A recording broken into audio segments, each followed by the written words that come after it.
Gente querida, a paz do Senhor.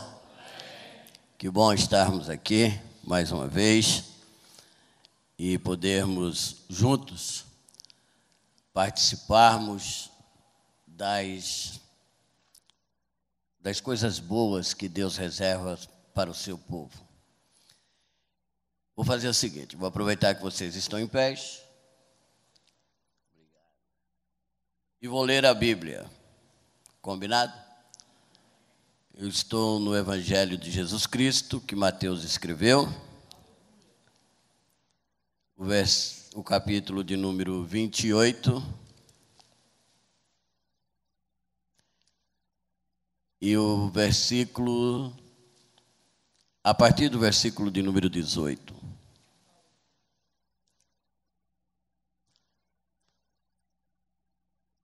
Eu gosto desse barulhinho de folha de Bíblia. É gostoso, né?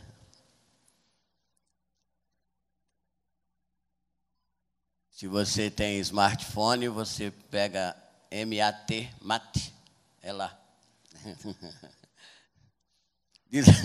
Diz assim a palavra de Deus.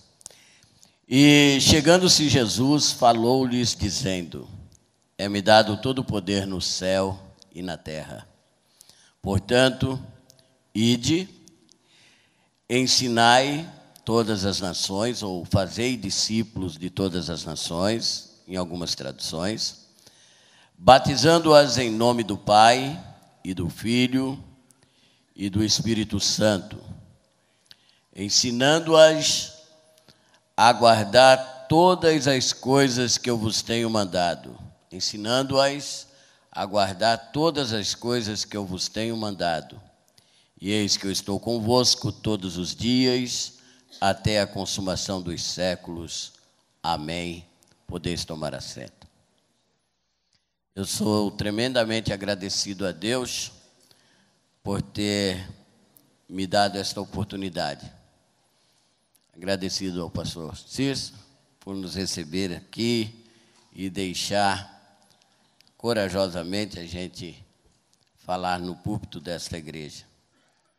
Rever tantos companheiros e de uma maneira muito especial e singular, meu irmão mesmo, o Silvio Faria, que já tem alguns dias que a gente peleia junto, essa boa peleia. E que bom, eu estive vendo agora, quando abracei o Silvio, ele está engordando. Isso significa que Sara está fazendo bem para ti. Terra do mel, né? Eu não vou contar como ele era lá em Blumenau, quando a gente se conheceu, não. Mas o paletó listado dele tinha uma lista só. O menino era tremendo. É, tempo bom. Meus irmãos, nós estamos diante de um assunto bastante interessante, que é discipulado. E com muita propriedade escolheram dizer discipulado, ordenança de Cristo, missão da igreja. Ordenança de Cristo, missão da igreja. Eu vou tentar pensar com os irmãos, eu só vou tentar, não estou prometendo nada. Então não crie nenhuma expectativa. Mas eu vou tentar pensar com os irmãos sobre este negócio de discipulado, como que ele acontece e por que até que deve acontecer. Vamos, para isso, ter que voltar bem atrás. Vamos pensar no propósito da encarnação do Senhor Jesus Cristo. Por que que ele tinha que se fazer carne? por que Jesus tinha que vir à Terra como homem. É bastante profundo esse negócio, mas enche o coração da gente de gozo, porque a gente percebe, quando vê o propósito da encarnação, que nós não somos um plano B, nós não somos um acaso. Nós, que eu digo, é a igreja. Nós não somos um acaso, nós não somos uma ideia por causa de alguma coisa que não deu certo. Não, a igreja, ela é o propósito eterno de Deus. A igreja é uma ideia de Deus na eternidade. Deus pensou em nós. Eu vou repetir porque vale um glória. Na eternidade, quando a gente não era, quando não éramos nem em possibilidade ainda, Deus pensou em nós. E não só pensou no sentido de ter uma ideia. Não, ele teve um projeto e nesse projeto ele nos inseriu. Isso, ele entendeu.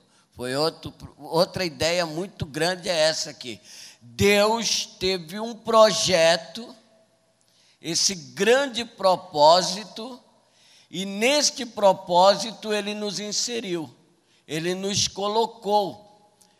Eu acho muito demais da conta esse negócio, porque veja só,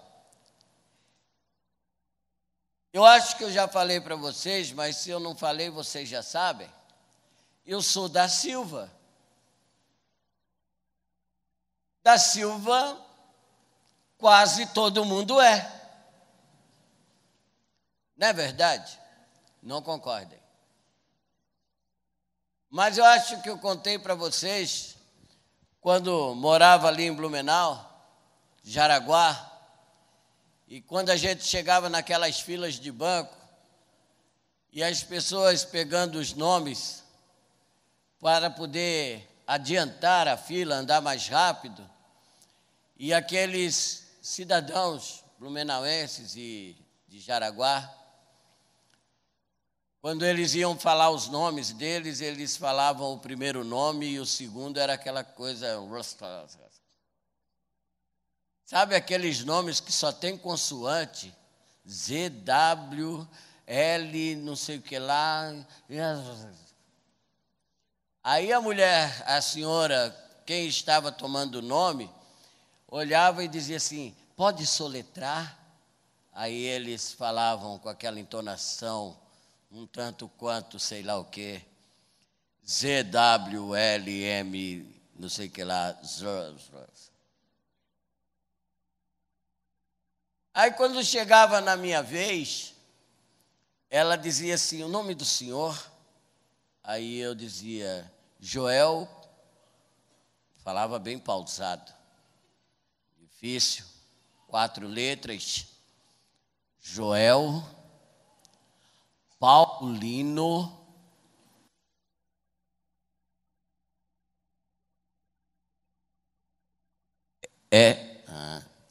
Joel Paulino Silva.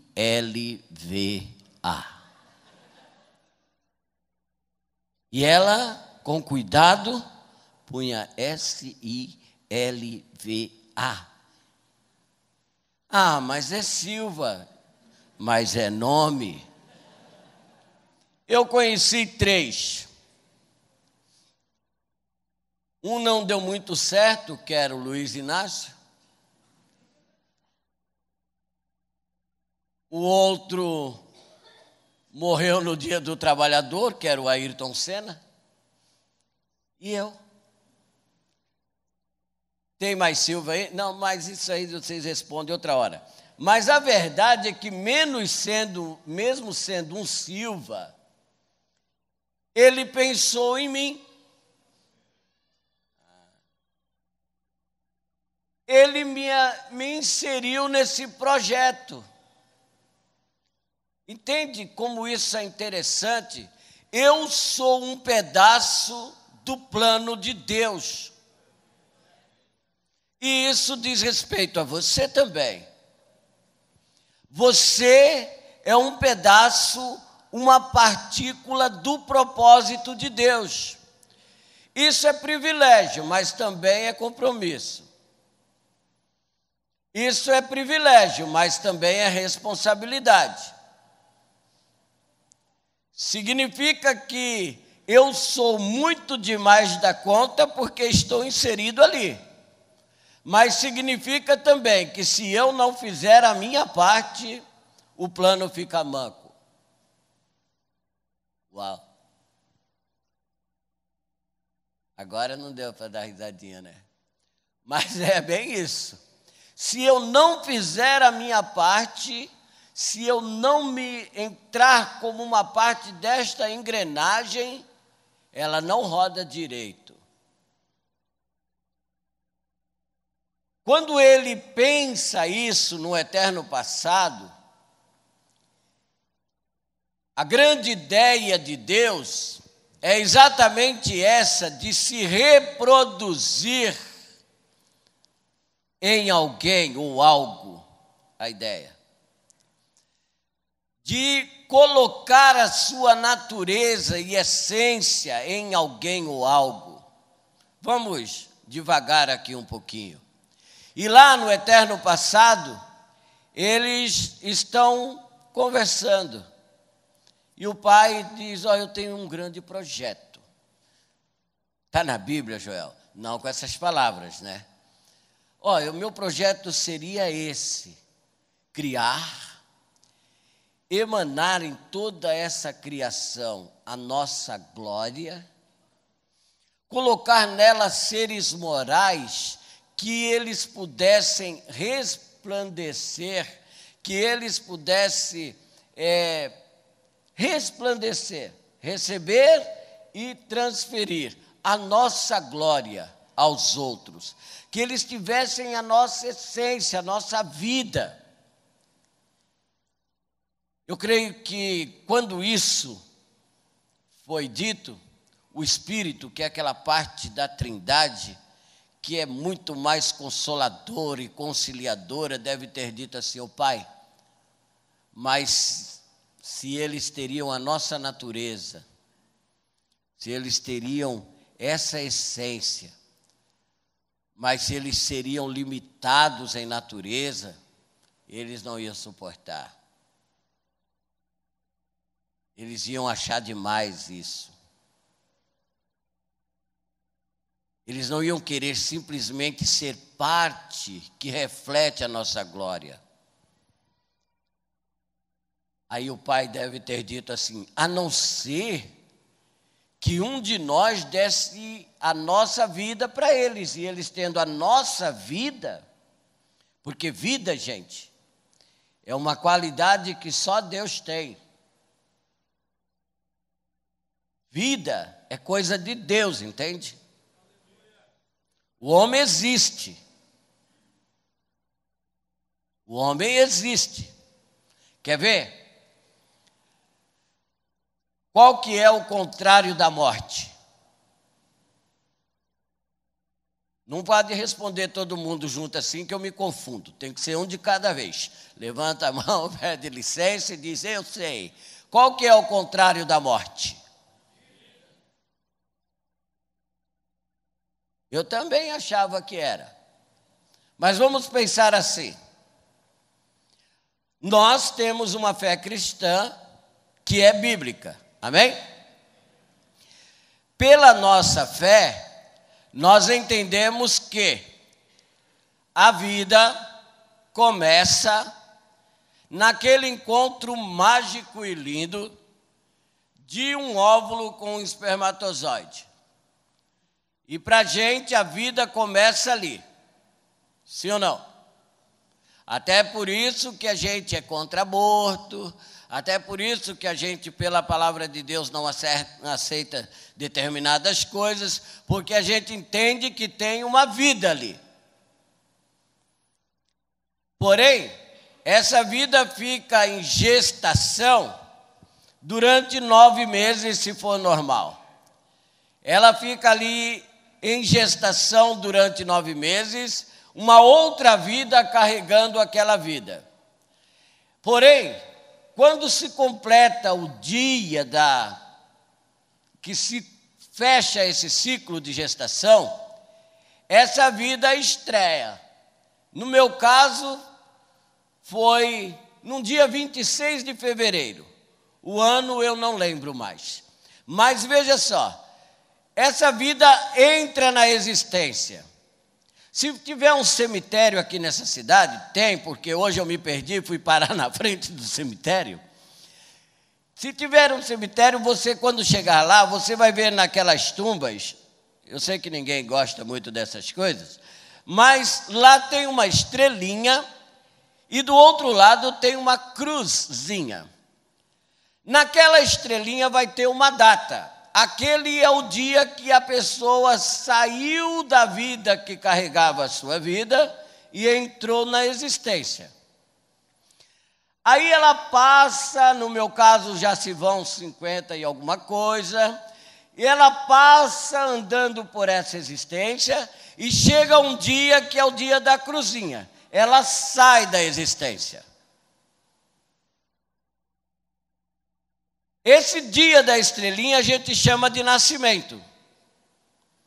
Esse dia da cruzinha a gente chama de morte. Sim ou não? Então, o contrário da morte é o nascimento. A vida é eterna.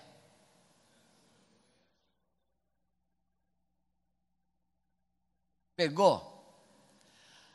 A vida é eterna, ela veio, gerou, começou e saindo da existência, a fé bíblica vai dizer para mim e para você que ela continua.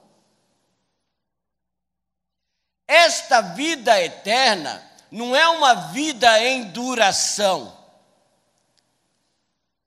Não é uma vida em duração. Vida eterna, nesses termos, é uma vida em qualidade. É uma vida que só Deus tem. Entendam assim, o homem tem vida física, tem vida biológica, tem vida psíquica. O homem tem esta vida e ele a expressa de alguma forma. Essa é a qualidade da vida humana.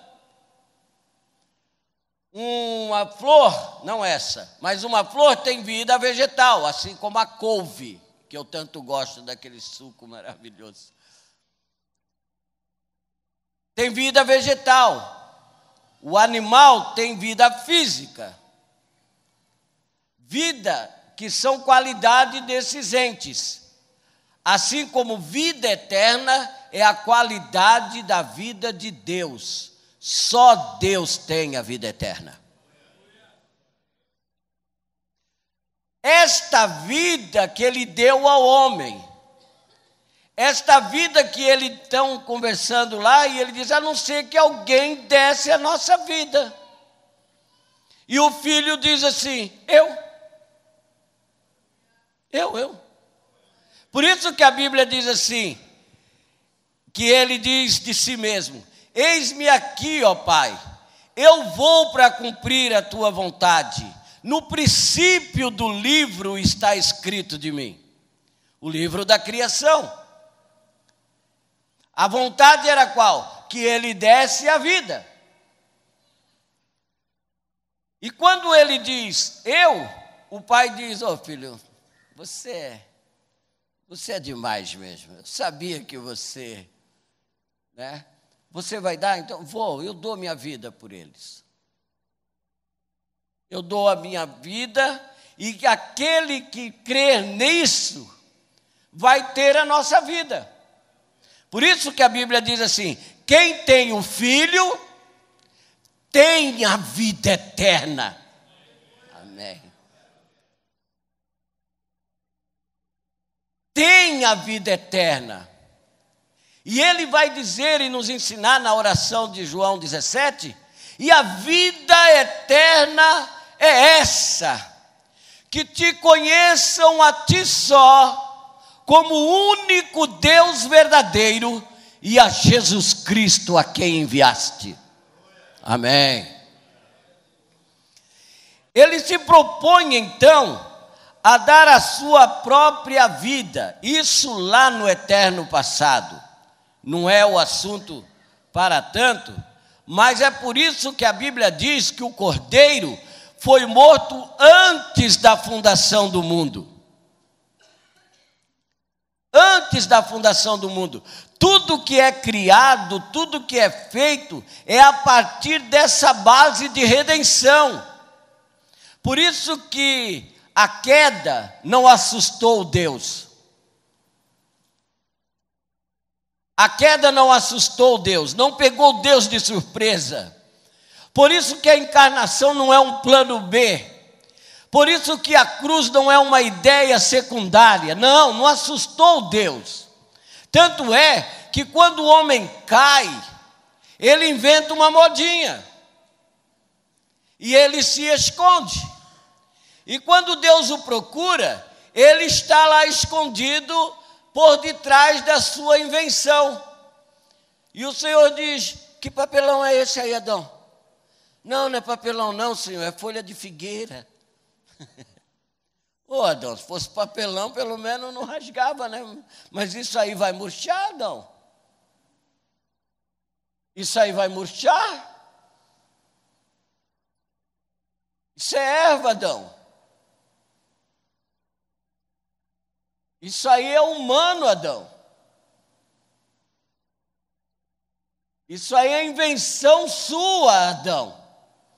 Tentando cobrir a sua nudez com alguma coisa que perece. Você não pode ter isso, Adão.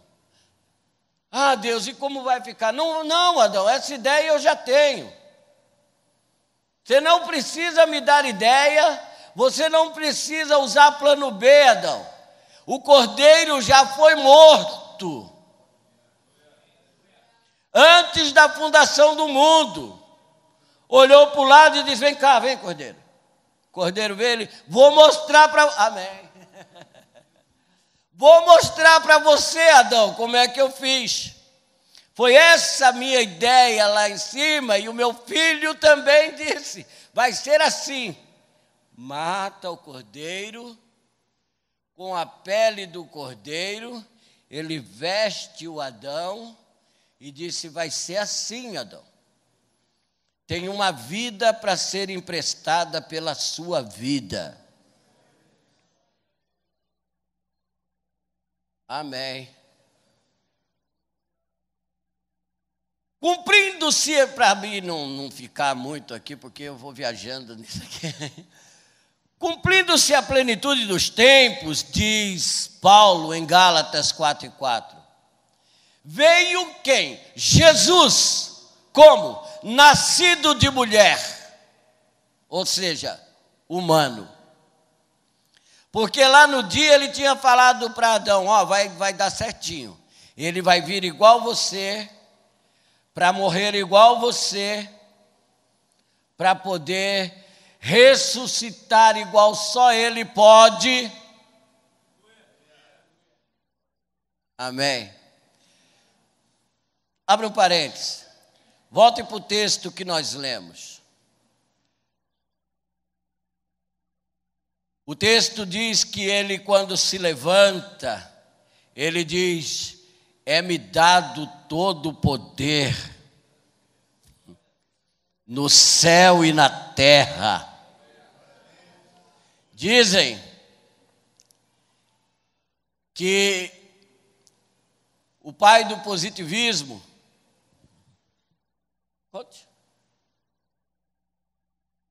ele procura William Barclay, um bispo, e disse para ele que com as suas ideias do positivismo, ele tinha achado a solução para a humanidade.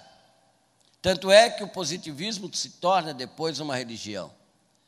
Ele tinha achado a solução para a humanidade. E agora, o homem tinha todos os seus problemas resolvidos. Bastava seguir os conselhos dele. Ok? O bispo olha para ele e diz: o dia que você nascer como nenhum homem antes nasceu, viver como nenhum outro homem viveu, morrer como nenhum outro homem antes morreu, e depois de 3 dias você ressuscitar, você tem a solução para a humanidade. Por isso, amém. Por isso que ele podia dizer: é-me dado todo o poder. Porque ele nasceu como nenhum outro homem nasceu. Viveu como nenhum outro homem viveu. Morreu de maneira tremenda, horrenda e argurosa, porém apaixonada, como nenhum outro homem morreu. Depois de 3 dias, a morte não pôde o suportar.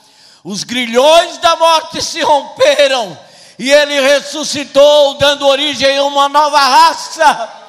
Ele é o segundo homem e nele nós temos a vida eterna. Aleluia! Quando ele encarna, quando ele se faz homem, ele vem exatamente com esse propósito: cumprir o que ele tinha falado para o Pai lá no eterno passado. Eu vou fazer a tua vontade. Ele se encarna com esse propósito. Tem 2 viés à encarnação. 2 propósitos estão inseridos aqui. E ele deixa muito bem claro o que ele veio fazer. O primeiro é que ele veio buscar e salvar quem se havia perdido.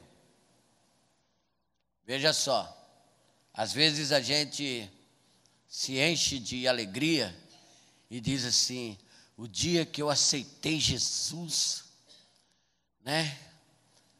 Mas é claro que é só uma emoção do coração da gente, né, irmãos? Que a gente não aceitou Jesus. Jesus não é um carente, um necessitado. Na verdade, foi Ele que nos aceitou. A gente ainda cantou aqui agora: desde o dia que encontrei Jesus, minha vida se transformou. Nós não encontramos Jesus. Perdido era eu. Perdido era eu. Aliás, eu estava longe, alienado, distante. E na minha cabeça nem ideia de encontrá-lo, de querê-lo, de desejá-lo. Ele buscou para salvar quem se havia perdido. E em amor nos conquistou, nos cercou, nos convenceu. Aleluia. Nós sim, um dia meio que desavisado, achamos que a mesa não estava boa, Olhamos para casa, não tivemos prazer. Olhamos para aquele negócio que acontecia todo dia dentro de casa, não foi legal. A alma não veio junto, o coração não se agradou. Escolhemos a hora boa da janta para olhar nos olhos do velho pai e dizer: eu quero a parte da fazenda que me toca. Ô pai, eu quero a minha herança. Eu quero a minha parte da herança. Falta de respeito, Joel, diria o seu José Paulino. Herança é coisa de pai morto. Herança é direito de filho que tem pai morto. E eu estou aqui falando com você como você quer a tua herança. Mas se o pai da parábola é Deus, contraria todas essas coisas. Ele olha para o filho e diz: é isso que você quer? A casa está pequena demais para você? Amém. A fazenda é pequena demais para você? A mesa não te agrada? A minha presença não te alegra mais? As coisas que tem na casa também não te satisfazem mais? Tudo que eu posso fazer é te dar a parte da fazenda que lhe toca.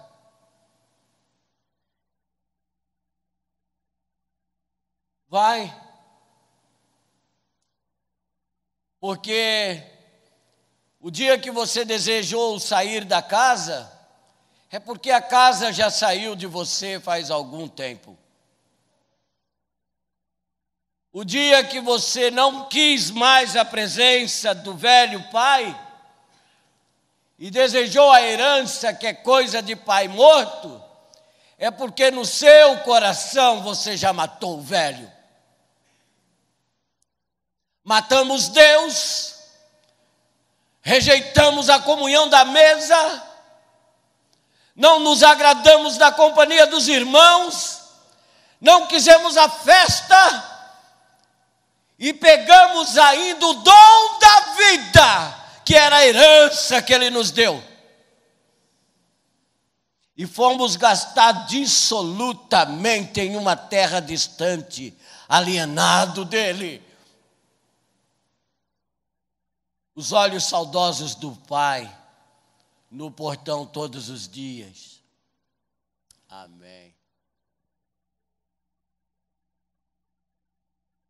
Olhava distante. Quem sabe alguém dizia: por que o senhor vem aqui toda tarde? Não, é da Silva, mas tem meu sobrenome. Tem parte na casa. Um dia ele vai vir por ali. Passa tempo. Lá no curral um boi engorda. As coisas sendo ajeitadas. Passa tempo. Vem lá longe, dobrando a rua. Passos trôpegos. Veste rota, aparência desfigurada, é o da Silva. Não é não, senhor. Não é não, senhor. Olha o estado, senhor. É o da Silva. Perdeu a aparência. Está com os trajezinhos bem feinho. Os passos não são mais o dele, parece que a vida o marcou. Que a vida fora de casa deixa marcas.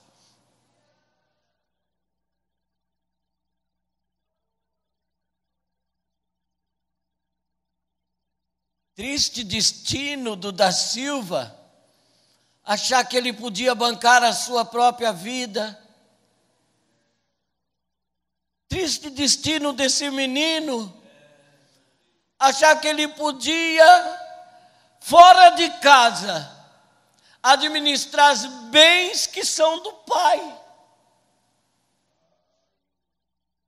Triste destino do da Silva, pensar que podia dar qualidade para a sua existência de vida, que só eu posso, vida é dom, é presente, sou eu que dou. Vida é coisa de Deus, é doação.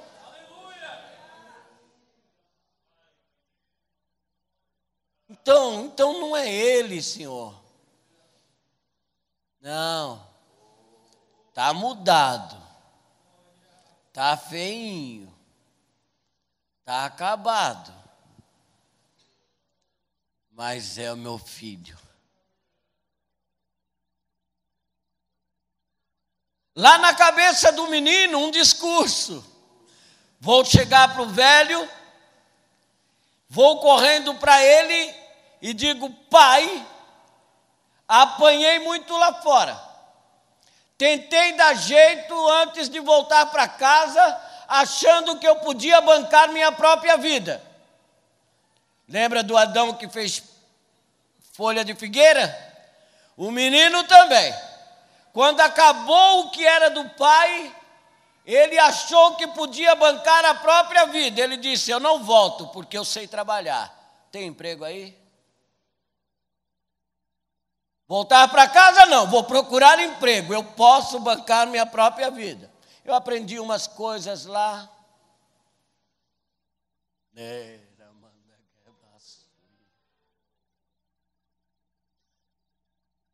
Triste ideia de um homem querer fazer aquilo que só ele que fez antes da fundação do mundo pode fazer. Quando ele tenta tudo aquilo e vê que não dá certo, os seus projetos são falíveis, ele diz: então eu vou voltar para casa. E eu sei o que eu vou falar. Eu vou dizer: pai, pensa num cara errado. Eu, da Silva. Só que assim, pai, eu pequei contra o céu, pequei perante ti, então eu não sou digno mais de ser chamado teu filho. Mas, pai, me faz um dos seus jornaleiros. Olha a ideia do moleque. Porque o que era o jornaleiro? O jornaleiro chegava de manhã, jornal, o salário de um dia. Chegava de manhã, entrava na propriedade, aquele senhor seria o seu patrão, trabalhava, quando desse o seu horário de trabalho, ele pegaria o seu salário e ia embora da fazenda gastar o dinheirinho que ganhou. Amanhã ele voltava de novo, trabalhava, ganhava o seu dinheirinho, continuar se bancando em cima dos bens. Eu não vou nem mexer com esse negócio.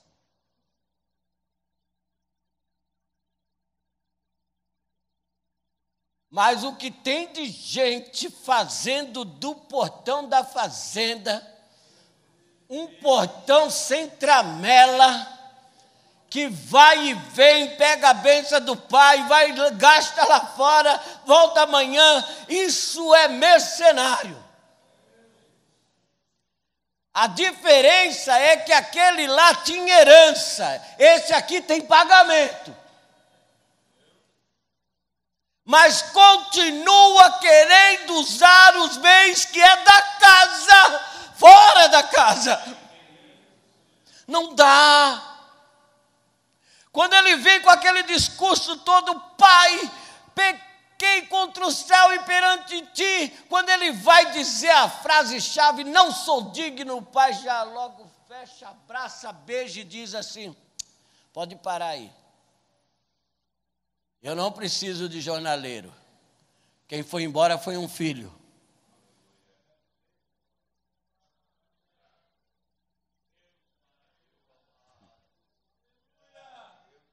Para filho eu não tenho emprego. Para filho eu tenho anel. Amém. Sandália, vestido e festa.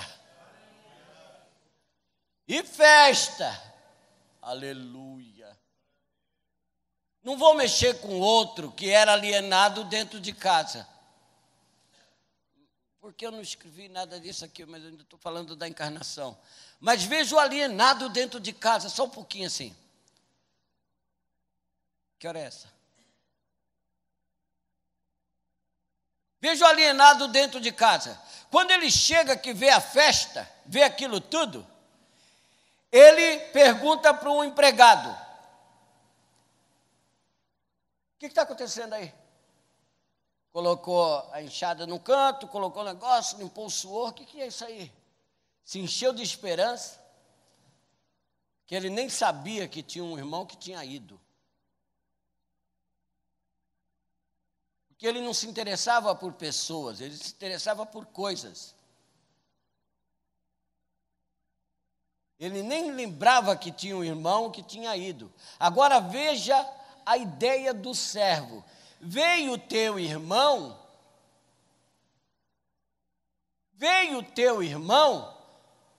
e o seu pai deu o vestido, o anel e sandália para ele, não foi? Não, não falou nada disso. Veio teu irmão e o seu pai matou o bezerro cevado. Ah, ele não fez isso. Ele não fez isso. E ficou lá no canto. Já viu gente que fica assim na festa? Oh, não vai? Oh, mas é...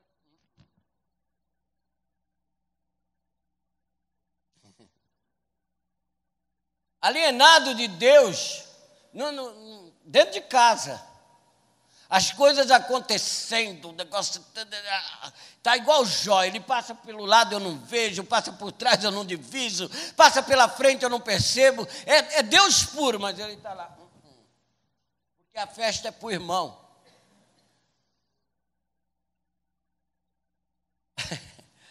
Aí, quando alguém chamou ele, o pai viu aquilo e disse assim: a filha do Zequinha está ali, ó. Tá, as meninas lá da fazenda não sei o que, estão tudo aí. Oh, dança. Vai. Eu não. Por quê, rapaz? Porque estou todo o tempo aqui contigo. E todo o tempo eu te sirvo sem quebrar um dos seus mandamentos. O pai falou: é isso.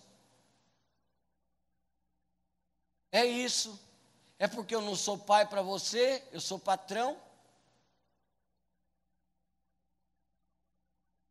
Eu sou patrão. De patrão você espera recompensa. De patrão você espera pagamento. De patrão você quer promoção. Não é? É isso. E outra, que você não faz as coisas aqui por amor. Você não lida com as coisas da fazenda pelo bem da fazenda. Não, para você é mandamento. É lei. Você está fazendo a coisa por uma obediência cega, não por uma paixão pela casa.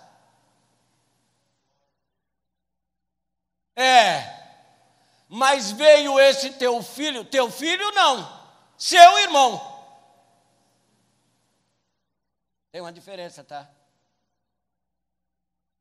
veio esse teu filho não, seu irmão. E olha só, ele veio, desperdiçou tudo que você deu para ele, gastou dissolutamente, você pegou e matou o bezerro cevado. E para mim você não deu nem um cabrito. Eu queria reconhecimento, pai. Eu queria reconhecimento, salário, ainda que fosse um cabrito. Por isso eu me portei direitinho. Você está tão errado quanto ele, nego. Ele foi na aventura boba. Você ficou na ilusão tola.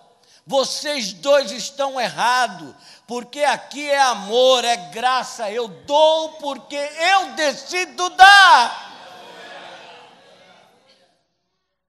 Alienados, afastados, longe do Pai, ou porque se foi, ou porque estão dentro de casa. E ele veio encarnando-se para derrubar a parede.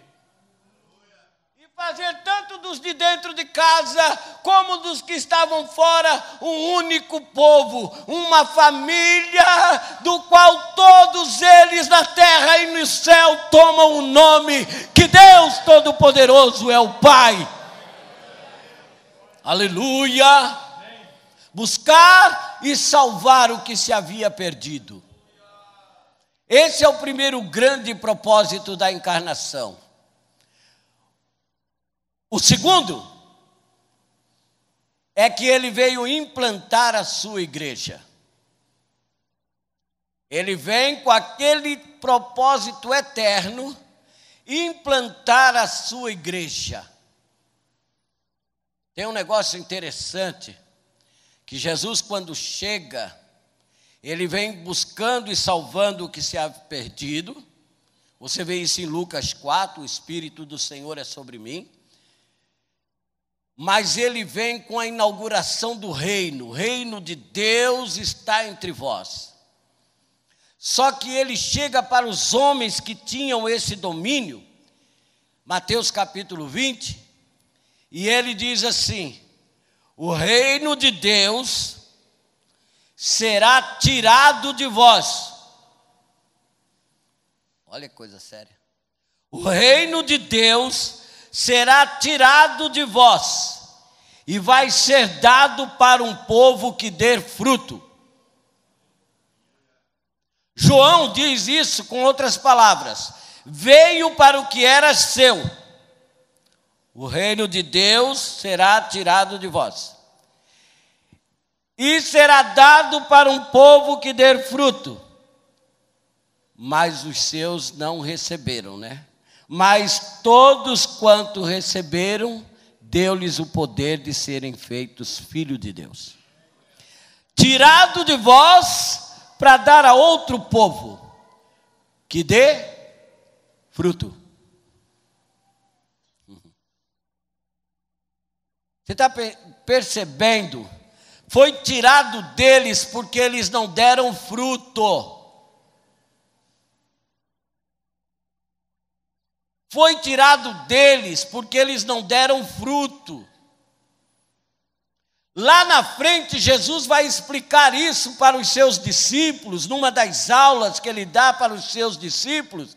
Ele vai dizer assim: eu sou o lugar de onde flui a vida, eu sou a videira, eu sou o lugar de onde a vida flui, e vocês são a vara, os ramos, e toda vara em mim.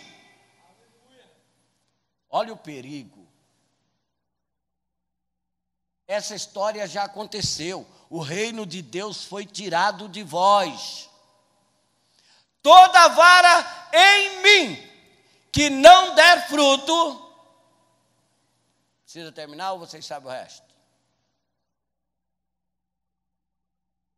Será cortada e lançada fogo. Aliás, que é só para que serve? Se você vê uma vara desprendida do tronco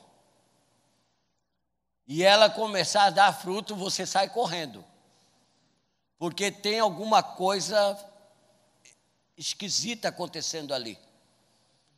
Se você for pentecostal, chuta que é macumba.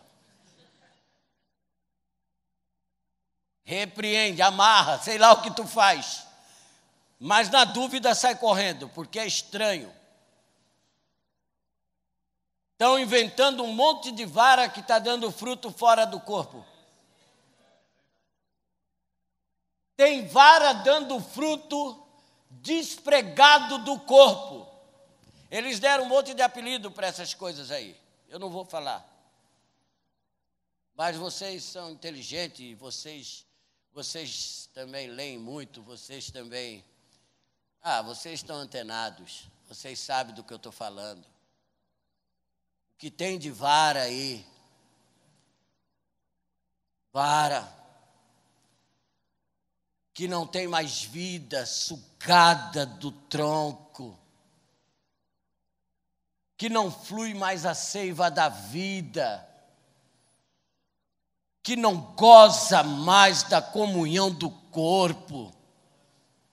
Aleluia.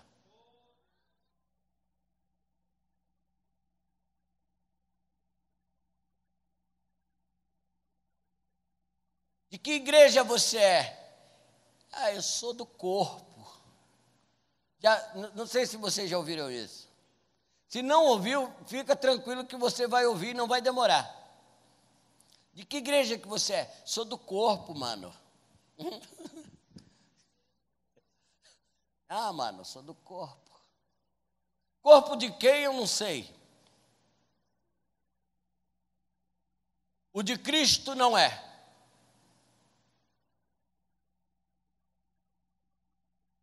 Eu gosto muito de pensar nessa minha mão, e eu já falei disso.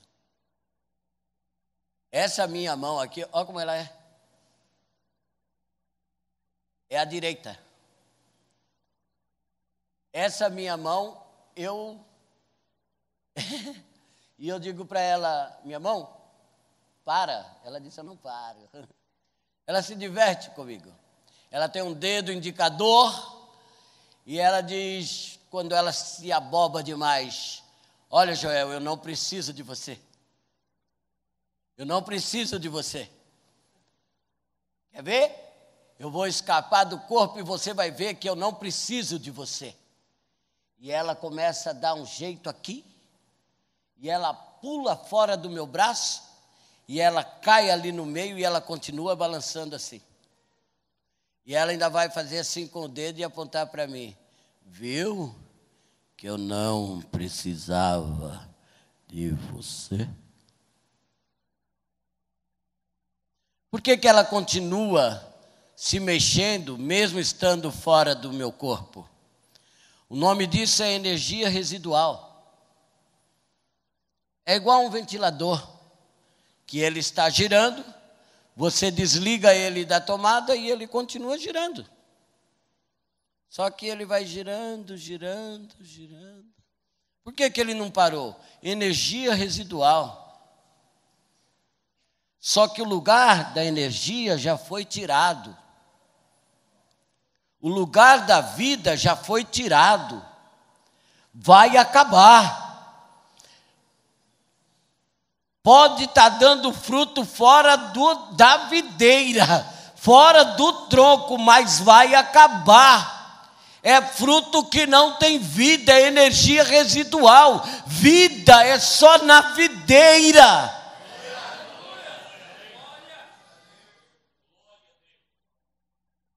Eu sou do corpo. Você não é, é corpo estranho. Uau. É corpo estranho. Tem que estar em Cristo. E aí, ele vem formar a sua igreja, o seu corpo.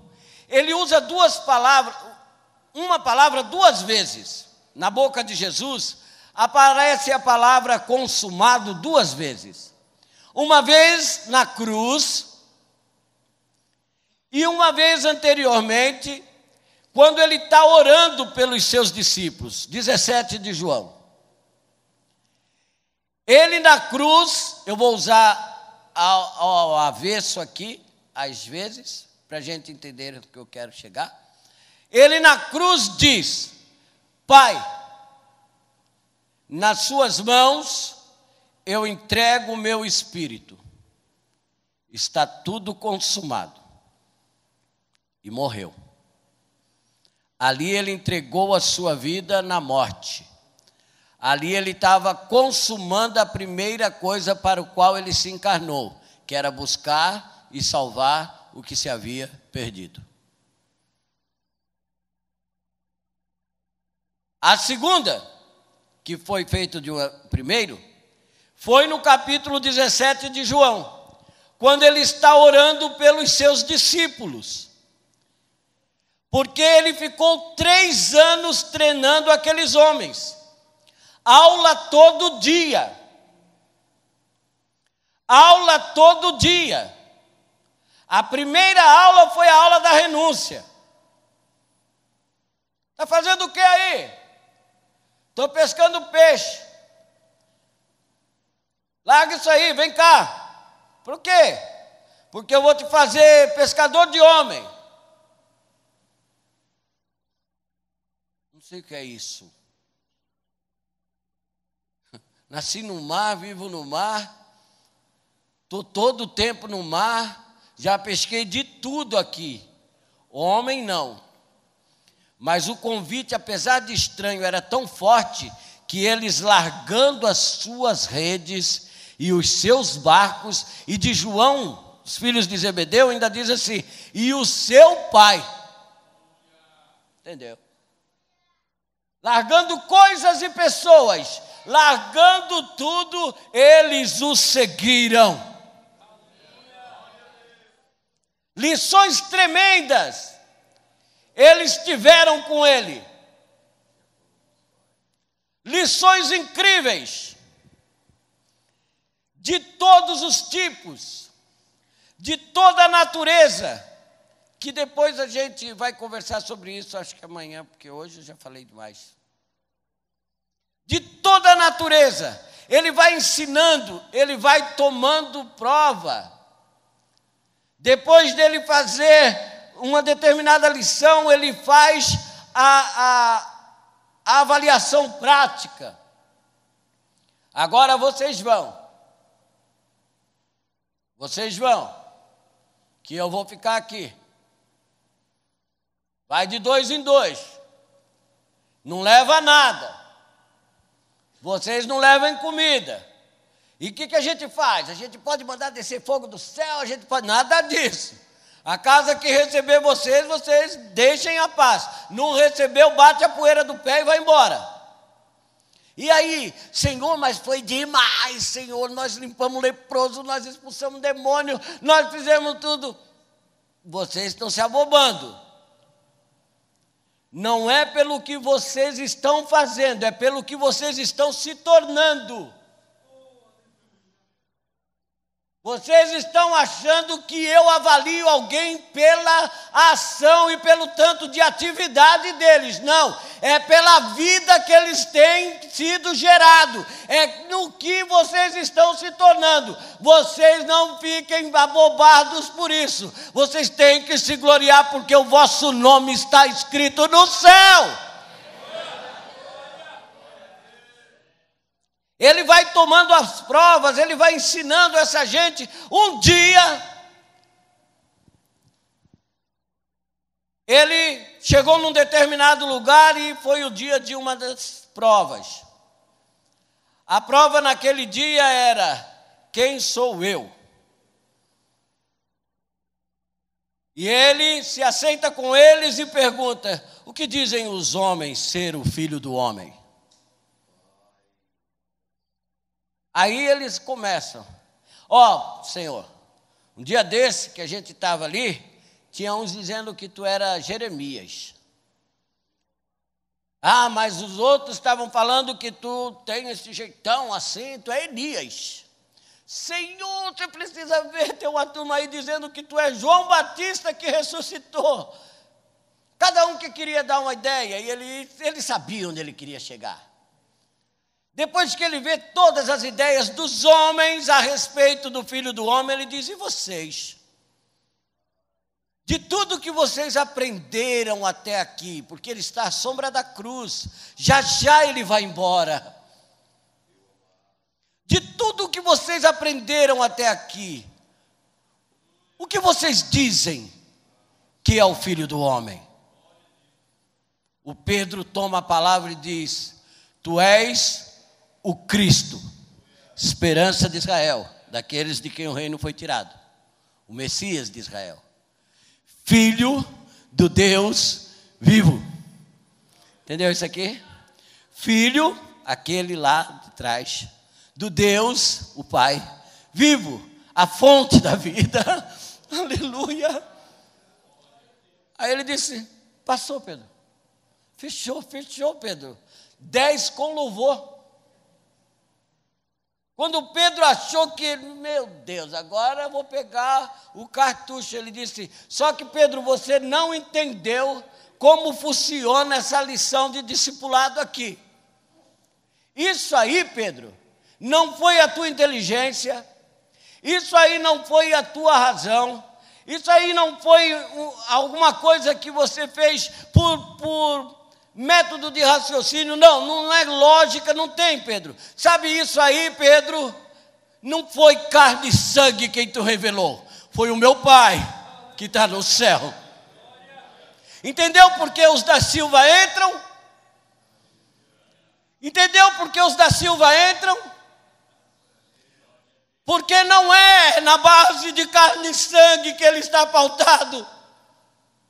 Ele disse: graças te dou, ó Pai, porque tu ocultaste essas coisas dos sábios e entendidos e revelaste aos pequeninos. É aqueles que são discípulos de Cristo e têm o coração aberto, estão aptos para receber a revelação de Deus, de um Deus que te ensina a palmilhar a caminhada.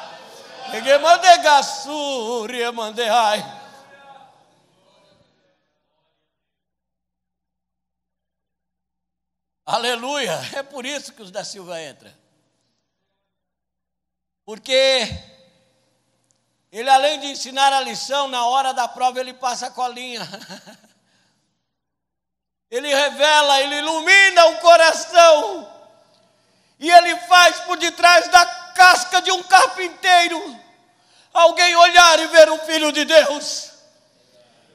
Ele faz que atrás de um homem morrendo, tremendamente ensanguentado, ferido pela maldade do homem, quando ele brada, entregando o seu espírito na morte, um centurião que nunca ouviu falar de Deus bate no seu peito e diz: verdadeiramente este homem era filho de Deus. Aleluia. Essa luz que tem nesse ensino maravilhoso deste Jesus.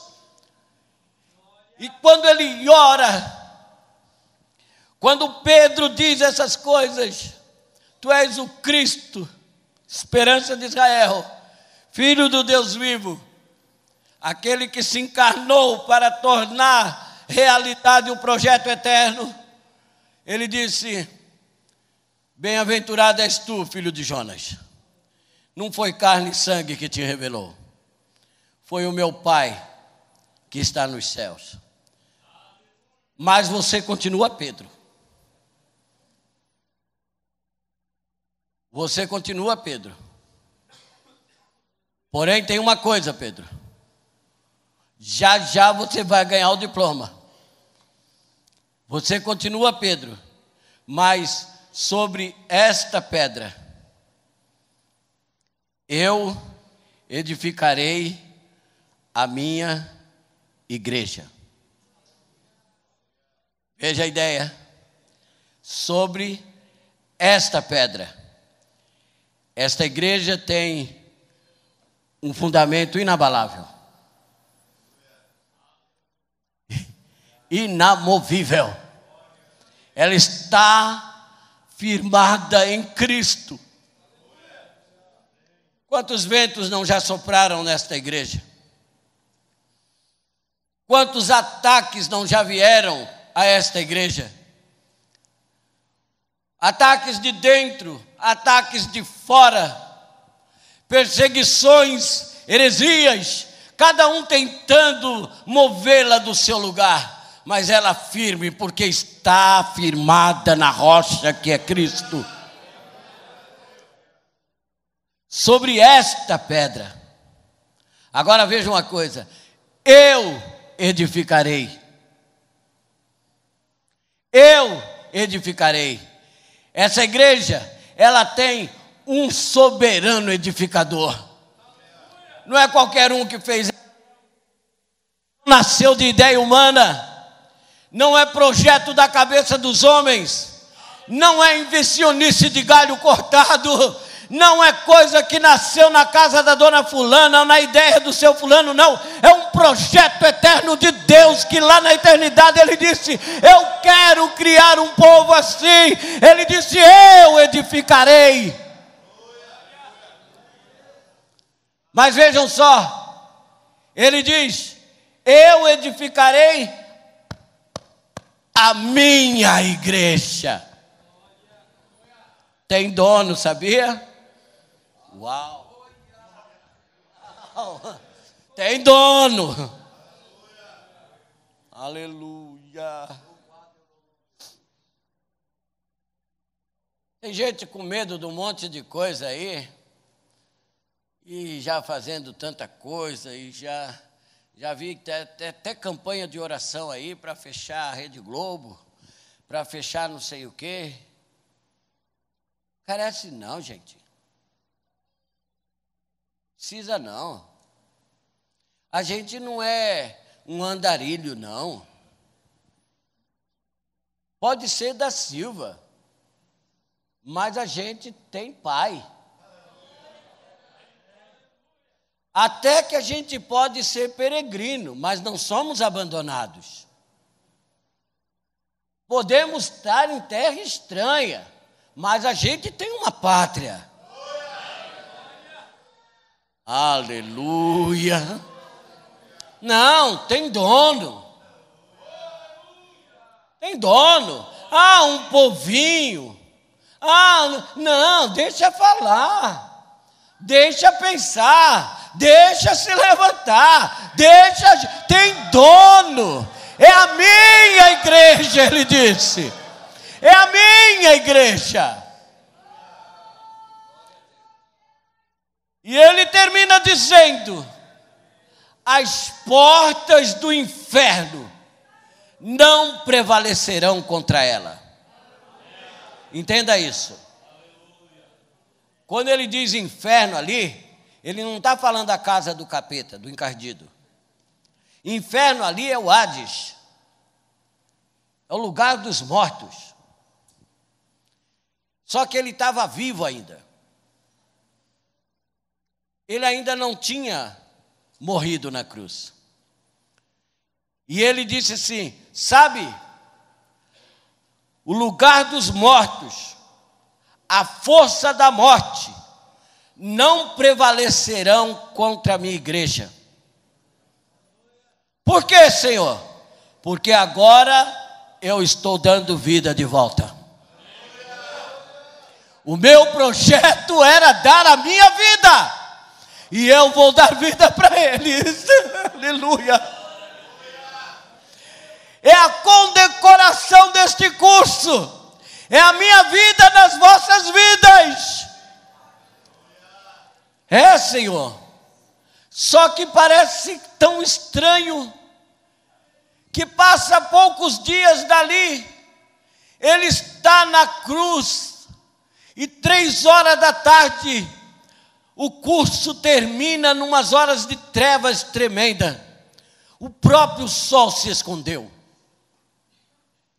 Os alunos próximos tinham ido embora. Só um ficou perto da cruz. Todos os outros se dispersaram. Um repetiu antes do tempo. Nega o mestre e vai-se embora. Outro troca, nega, faz alguma coisa, outros duvidam, dispersam-se e ele morre. Termina a vida. Porque a morte, como todo mundo pensa, é o contrário da vida. Mas não é. A vida é eterna. Aleluia. Preso na morte, domingo de manhã ele se levanta.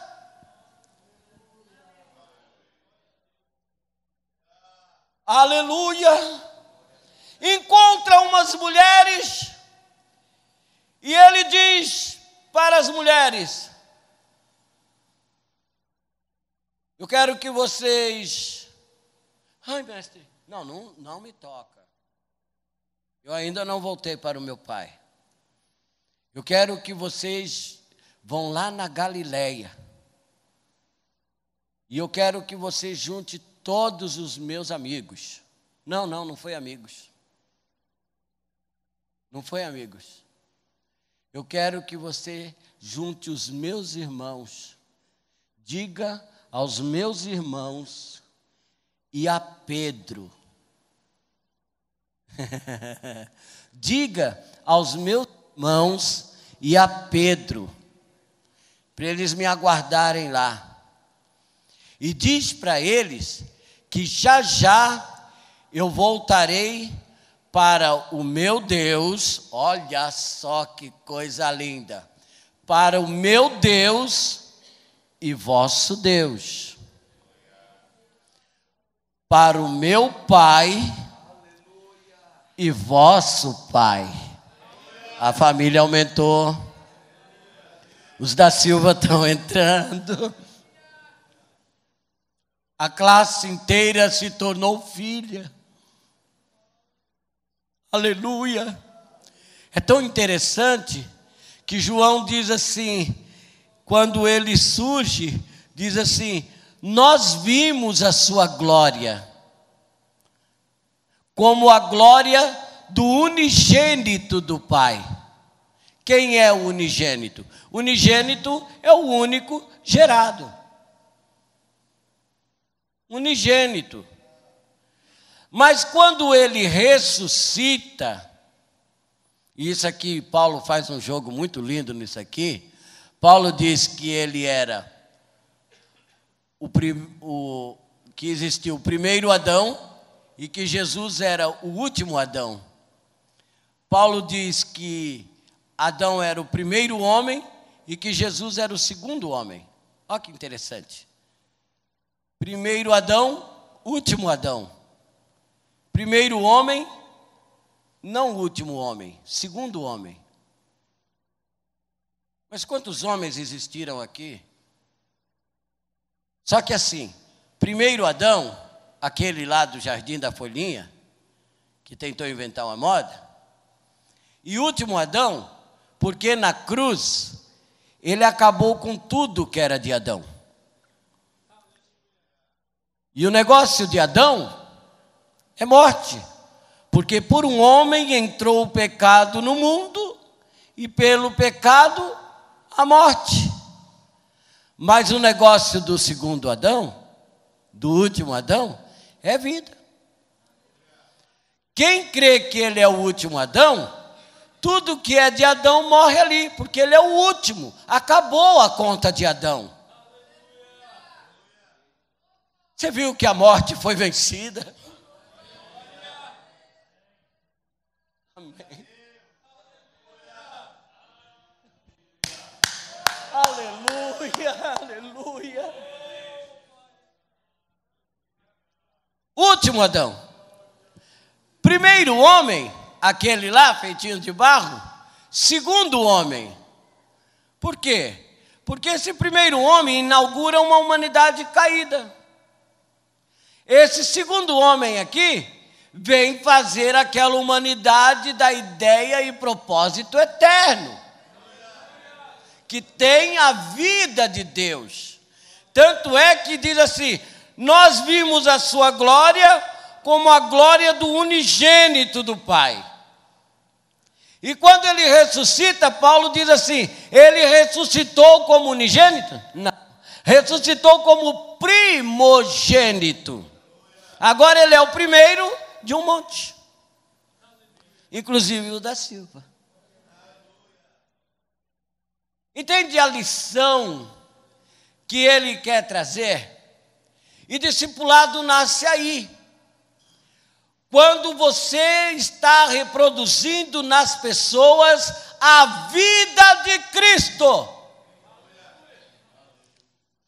Reproduzir nas pessoas a vida de Cristo.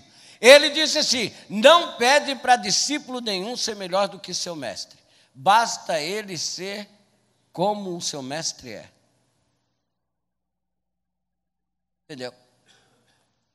Ele estava dizendo para os seus discípulos assim: eu quero que quando vocês saírem por aí, o pessoal olhe assim e diga: olha, 12 Cristos.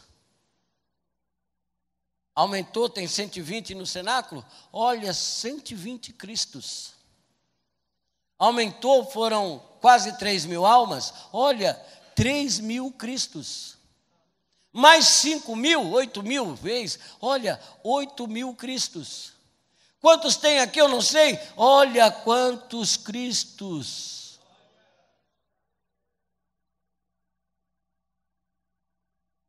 Essa é a grande tirada do discipulado.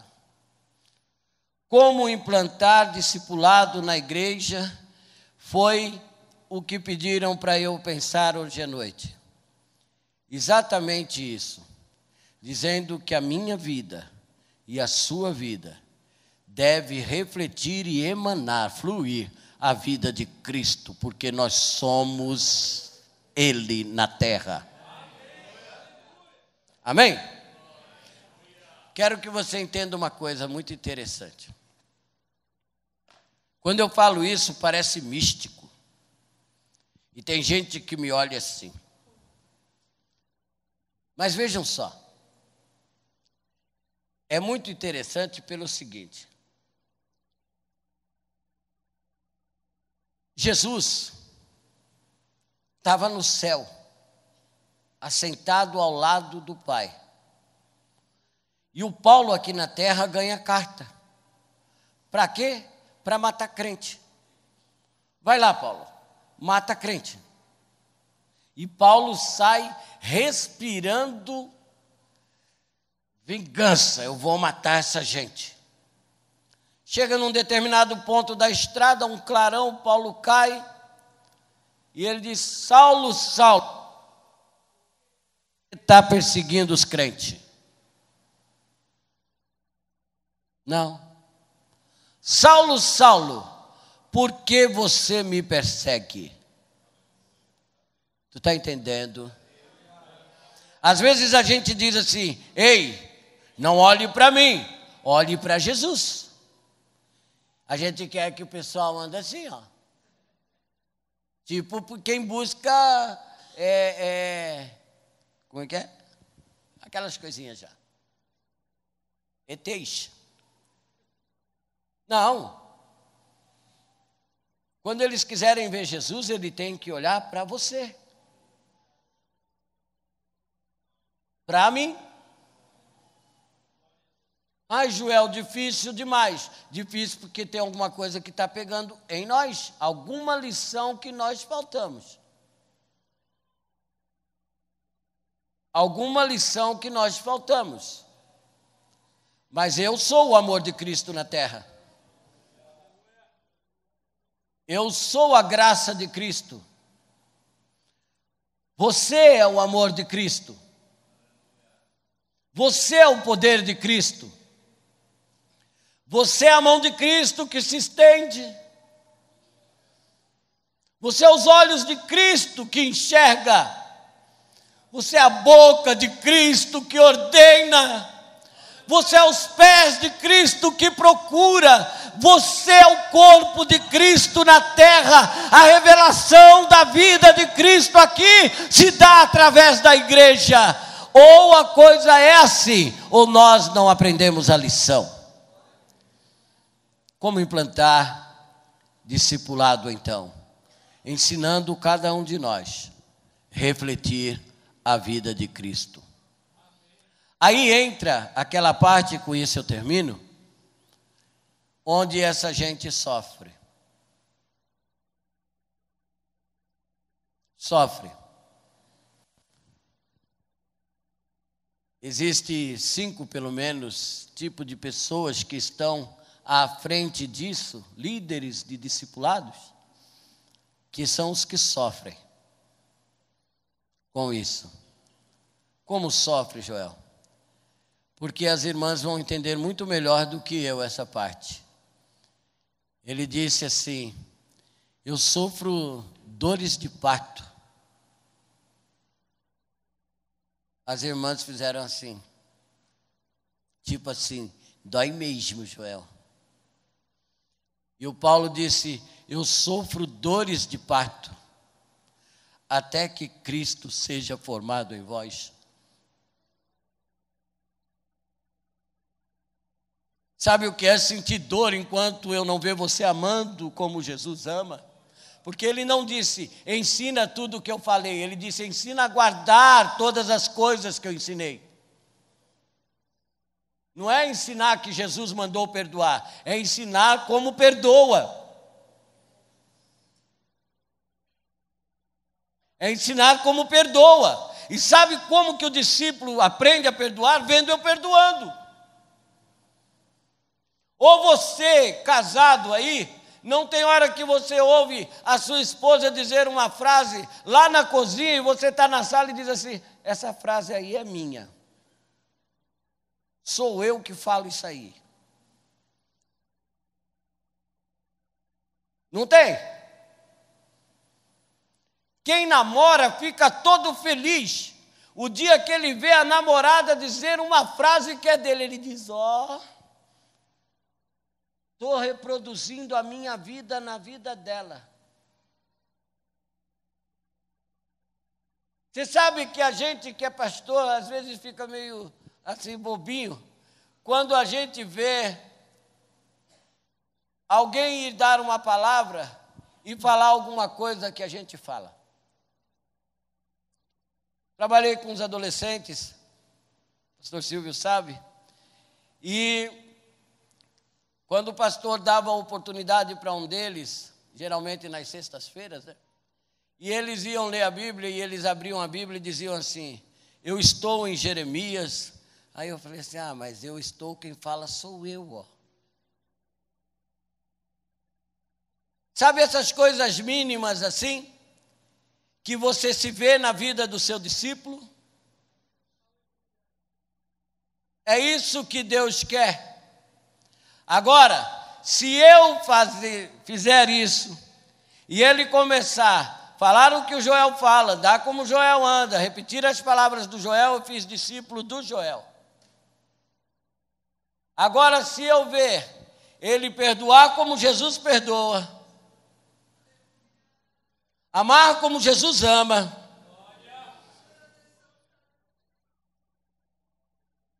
tocar no excluído como Jesus toca, trazer para perto o desamparado como Jesus traz, buscar aquele que está perdido como Jesus busca. Aí eu fiz um discípulo de Cristo, eu tirei de mim a vida de Cristo que estava e reparti com Ele. Como implantar o discipulado na sua igreja, sendo um reflexo da vida de Cristo para outras vidas, e assim o nome dele será glorificado.